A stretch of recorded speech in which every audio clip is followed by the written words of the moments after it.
After rolling credits on Replaced, I went back to see when the game first found itself on my Steam wishlist. I knew it had been there for a while, but was still shocked when the added to date came up as June 14th, 2021. I didn't realize it had been that long since the game first caught my eye, and never would have guessed nearly 5 whole years had gone by since it first grabbed my attention. I do remember seeing Replaced for the first time and immediately thinking, yep, this is right up my alley. A narrative-focused, side-scrolling cyberpunk experience is my kind of game, and I had eagerly awaited its arrival ever since. Unfortunately, after all those years of anticipation, Replaced has failed to deliver. This excellent story, centered around personal growth, the worth of humanity, and what it means to truly be one's own person, is dragged so far down by lackluster gameplay and woeful performance issues that they ultimately outweigh the beauty of its world, characters, and the journey that unfolds within them. Replaced offers a pretty bare-bones settings menu, with options like enabling VSync, capping the frame rate, and changing audio levels.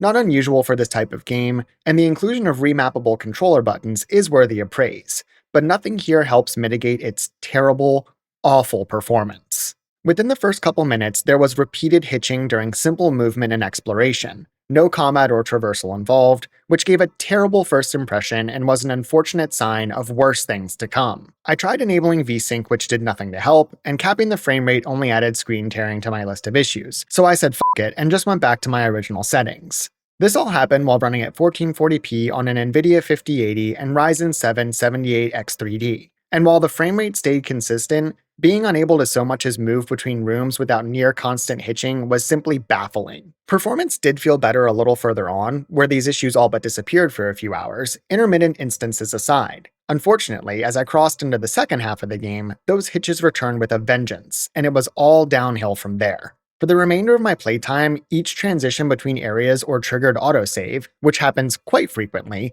caused a couple seconds of hitching without fail. The only saving grace was these problems being mercifully absent during actual gameplay, with traversal and combat completely unaffected. But this was almost more confusing, as the game ran flawlessly while the action was popping off, but like total dog shit when simply moving between areas.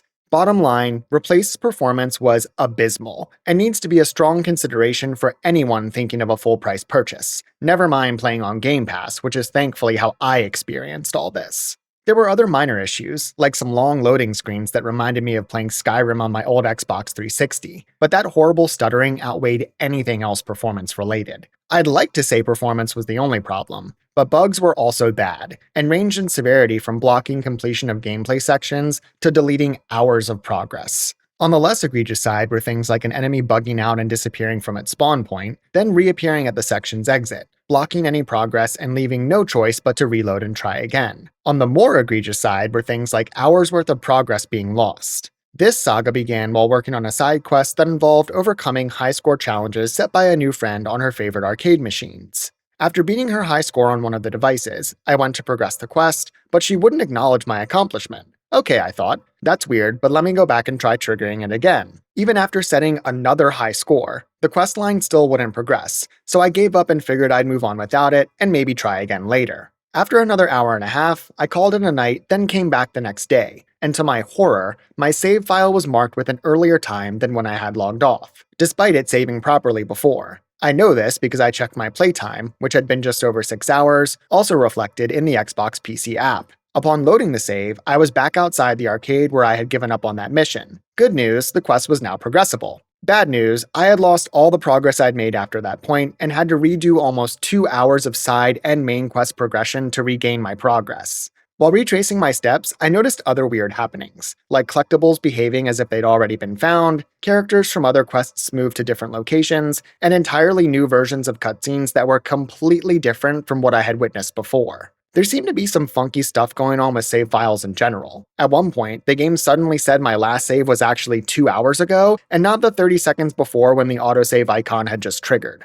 It was a major pain to repeat all that content. An hour and a half might not sound bad, but that was an eighth of my entire playthrough to put it in perspective, and save files being borked is simply unacceptable, regardless of a game's length. I contemplated dropping Replaced right then and there, but decided to press on. My money is on something getting messed up thanks to the bug with the arcade machine, and I can't say for certain, but man, having to deal with that was rough. I didn't test Replaced on my Steam Deck, and although it is verified, I'd be highly skeptical of how the game runs on any handheld, despite seeming like a perfect fit for those machines. The game reportedly struggled with performance issues long before release, and I'm simultaneously dismayed that it still ran so poorly after all the extra work to correct this, and horrified to think of how badly it must have ran before. Despite performance problems severely hampering this experience, something no one can say about Replaced is that this isn't a damn good looking and good sounding video game. These impressive visuals are couched in a mid-80s cyberpunk aesthetic, featuring a blend of new tech and old school electronics, with 2.5D pixel art graphics that combine to create a unique and memorable presentation.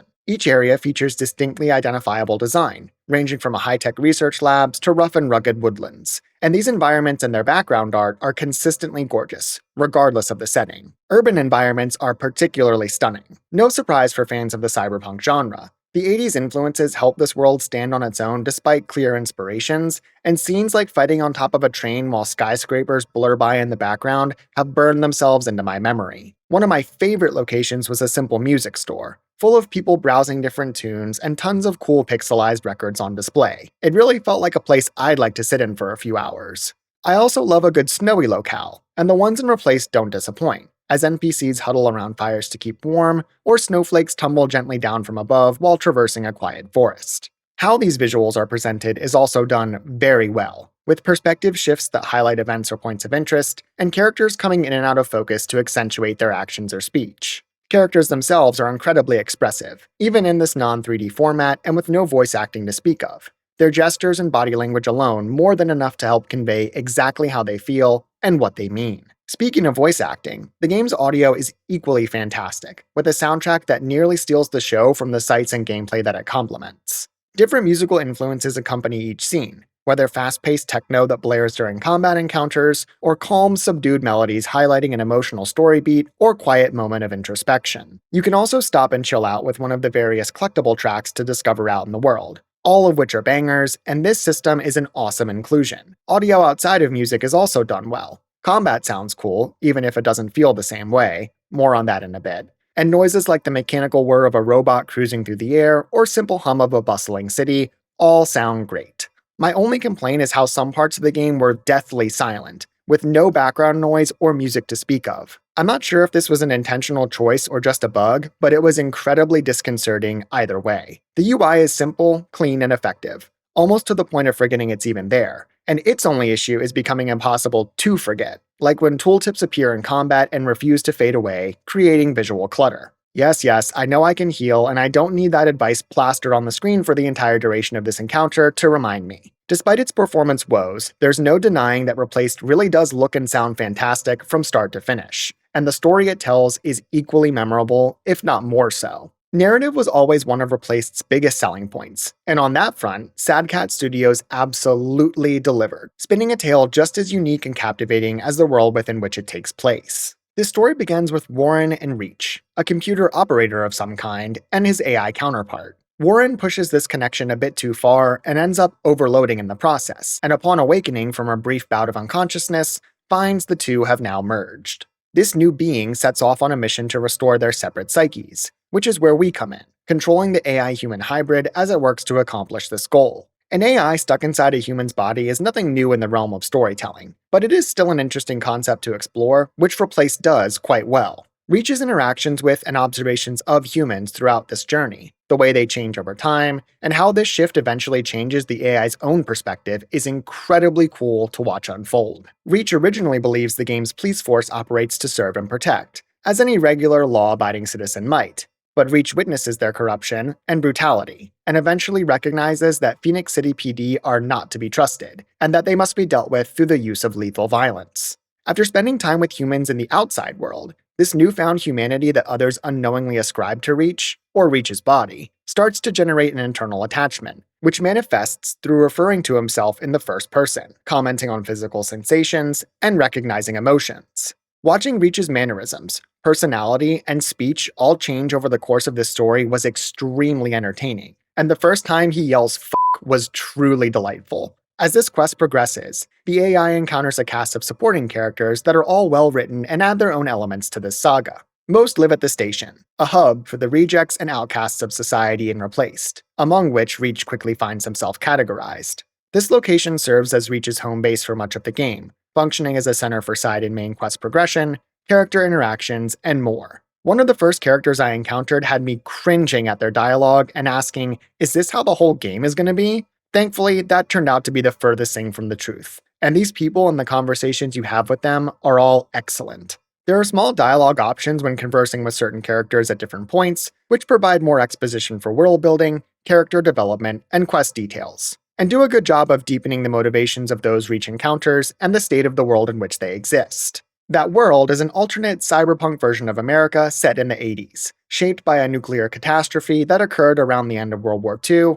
and where a mysterious, omnipresent entity called the Phoenix Corporation swooped in to save society. At least, that's how they spin it. One of the pillars of this society is the concept of donors and disposals. Donors are exactly what they sound like, people who donate organs and body parts for transplants, and this process formed the basis of Phoenix Corp's early work, supposedly to combat the effects of nuclear fallout and radiation sickness. Disposals are a form of donor who, once their body parts are harvested, are then cast out from the safety of Phoenix City and forced to scrap and scrounge for survival in the wilderness outside the safety of its closely guarded wall. Originally framed as the method for treating radiation, organ donation quickly transitioned into a popular form of cosmetic enhancement and body modification, with innocent people being abducted for their parts and grotesque experiments to create mutants and super soldiers a not rare occurrence. Themes can be universal, and similar media like Cyberpunk 2077 doesn't shy away from them, like scavs tearing people apart to sell their cyberware. But an entire society constructed around the premise of harvesting people for their body parts, combined with this 80s aesthetic and motifs, is uniquely interesting. This world crafted around the interplay of donors and disposals, all living in the shadow of Phoenix Corp, is a real achievement worthy of praise. How people interact with this lifestyle, the choices they make, and suffering involved is heart-wrenching and often gruesome, and it's clear the writers poured their hearts and souls into crafting a world as authentic as possible. Other themes like AI taking over jobs in society are very topical, unfortunately, even more so now than when the game's writing even began, I'm sure. These narrative components really hit their stride towards the end of the game, as the gravity of events picks up and shit really starts to go down, with a few plot twists thrown in that I never saw coming. One scene where Reach and newfound comrades gear up for their final mission was so well done, and the emotional impact it hit home with was justification enough for pushing through this experience. Replaced poses thought-provoking questions about life, the state of one's existence, death, and even what comes after, and isn't afraid to dig into uncomfortable questions. At one point, Reach comments about the irrationality of humans, while referring to himself, a clear sign that it, or he, clearly believes himself to have ascertained a true level of humanity, which begs the question, where does one draw that line? The same way one might ponder the place of the Geth in Mass Effect, you as the player are forced to confront questions like, has Reach become a real human by the end of the game? Is there any part of Warren left, or is this being now entirely Reach? And what are the implications of that change if it did occur? As I lay in bed the night after rolling credits, I found myself wide awake, pondering all of these questions and more. A sure sign that the game's narrative did something right, and this story will stick with me for a long time afterwards. Unfortunately, while its story was exceptional, Replaced's gameplay is painfully dull and starkly forgettable compared to its excellent narrative. Replaced features 3 levels of difficulty, and I played on normal, which was incredibly simple and easy other than frustrating core design decisions where the root of these issues stem from. Its 2 main gameplay components are combat and traversal, both of which are mildly enjoyable in brief flashes at best, but largely forgettable or downright annoying most of the time. This combat loop is fairly simple. Dodges encounters to avoid damage, paired with light and heavy attacks to dish out your own. The triggers for avoiding or countering enemy attacks are always clearly denoted, making it a simple matter of pressing the right button when the right icon appears. Reach's primary weapon is a police baton that doubles as a gun with limited ammo capacity. His basic attacks are supplemented by a range of secondary tools and abilities, more of which are unlocked as the game progresses.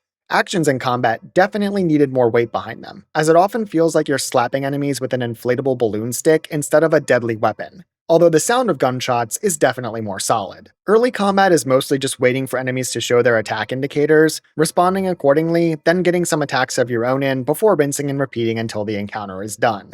Ranged enemies are introduced a couple fights in, which does add a new dynamic to combat, needing to dodge their attacks at first, but eventually gaining the ability to reflect them back later on. You can damage multiple enemies at once when crowded together, but more often than not, these large groups tear down the combat loop rather than simplify it, as you struggle to identify and react to multiple attacks from both directions. Even if you successfully counter one enemy's action, another will soon hit you right after, often completely unavoidable due to static animations involved on both sides. This results in many encounters feeling like a slog, especially as more enemy types and attacks are introduced, and this system wasn't properly tuned for the amount of foes you're forced to contend with. Often these sequences devolved into button mashing to obtain the desired result, as the correct input doesn't always land properly due to the sluggishness of these animations and poor responsiveness of these controls. Enemy variety is another area found lacking, with only 2 factions, each composed of nearly identical combatant types, save for a few minor differences that are barely noticeable in most cases.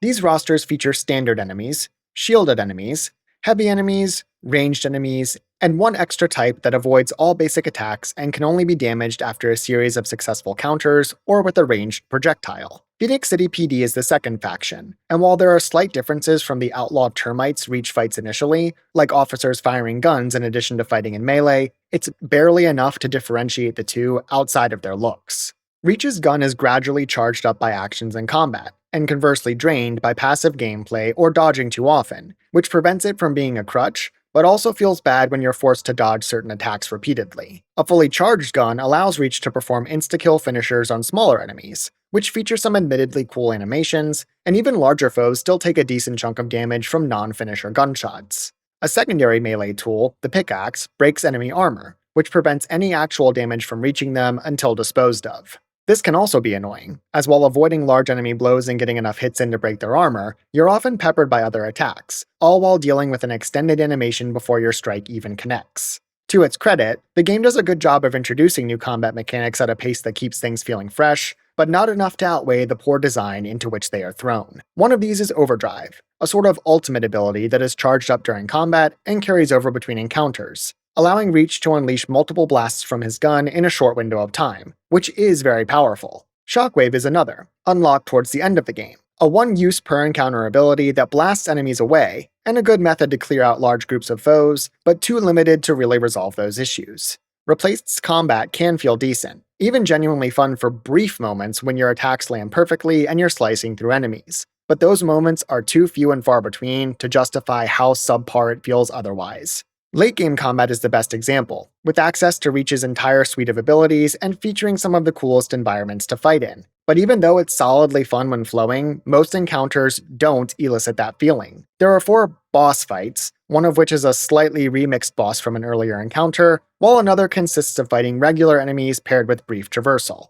So don't expect too much from these either. They were simple, slightly frustrating at times, but not bad by any means, and while mostly forgettable, did feature some cool visuals, interesting character designs, and emotionally charged encounters at the very least. While I did die to some bosses once or twice, the most frustrating part was thinking, damn, now I have to go back and do that encounter all over again? Which is a pretty strong condemnation of their lackluster quality. The more I thought about combat, the more disappointed I became. Not because it was offensively bad, but because the small, tiny glimpses of good that occasionally broke through made me wish the entire loop had been more refined. But if all the delays couldn't save this system, I'm not sure anything could. The other side of gameplay is traversal, which is equally inoffensive yet still utterly underwhelming. These puzzles are simple, just like combat, and their main source of challenge comes from the clunkiness of these controls and how poorly some sections are telegraphed, despite the yellow paint that litters most areas. I'm actually a yellow paint defender when it comes to most games, but I'm not even asking for more handholding, just pointing out that literally being unable to tell where the next handhold to grab or ledge to jump onto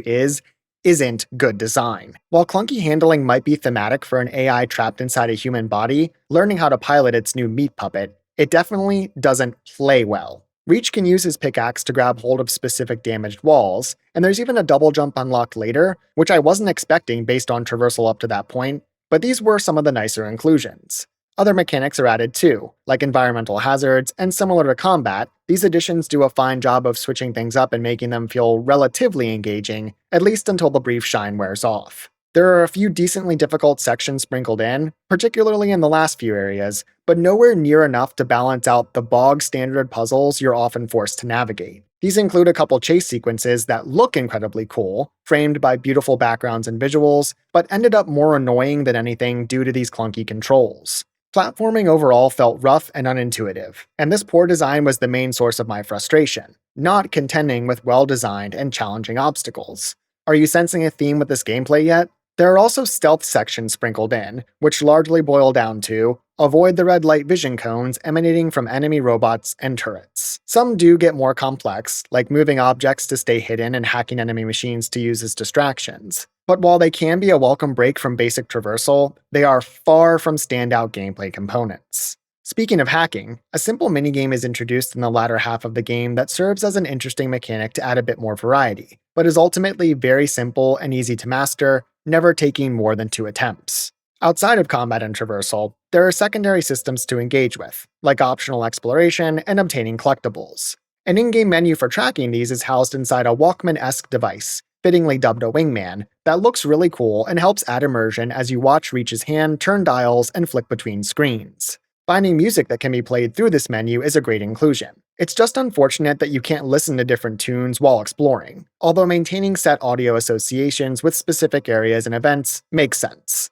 There are a slew of other collectibles to find, like in-universe advertisements, journals, news reports, and more, all of which Reach will scan and add to this growing database. Exploration itself isn't extremely in-depth, but there are certain moments, like warding off sneaky enemies with carefully timed use of flares in an underground section, that provide simple, brief moments of novelty. Some upgrades are tucked away in optional spaces, with a rare few actually hidden behind parts of these 2.5D environments, but most are marked with a flashing white icon that makes them fairly easy to uncover. Other upgrades are unlocked by completing side quests, and all of these provide benefits like increasing Reach's health bar, providing additional healing charges during combat, a faster gun charge rate from attacks, and more. While these felt cool to find and unlock, in practice, they never really moved the needle in combat itself, other than beefing up my health pool and being able to heal more times during each encounter. This smattering of optional side missions provide additional upgrades as mentioned, along with expanding this world and its characters, and were always a welcome detour from the main quest. They feature a decent range of objectives, and while many are simple fetch quests, a few offer more cool and creative endeavors, like beating that series of arcade games that I mentioned earlier, or even chowing down on a burger with a cute dog companion.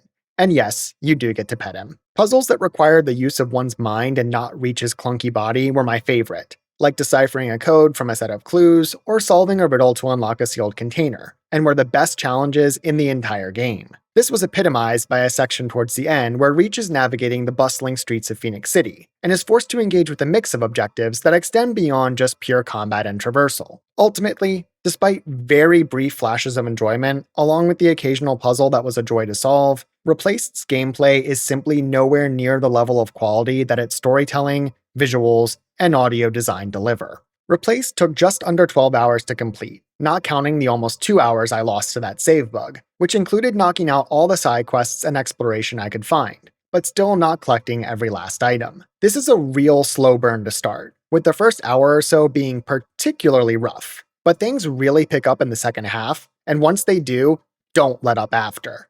I found myself seriously questioning whether I wanted to see this through during that initial stretch. But once the game hit its stride, it sucked me in and had me fully invested in finding out how Reach's journey ends. The quality of gameplay factoring into recommending a game is an absolutely valid concern, and as some people espouse, they're called video games for a reason, and might as well be a graphic novel or movie without that component. I'm a pretty strong defender of titles with weaker gameplay if they offer a particularly compelling story, artistic direction, or unique aspect that hasn't really been done before in other titles. While I find that putting up with lackluster gameplay can be worth it in some cases, many others might not agree, and this is a huge deciding factor for most gamers out there, understandably so. Based on all that, it might seem like Replaced would fall into that category, annoying or forgettable gameplay at best, but a story that elevates it enough to be compelling overall. But as much as I want that to be the case, it simply isn't. Reflecting on the overall experience, I cannot recommend paying for this product at full price, based on the complete, or incomplete package that Sad Cat Studios delivered after all these years.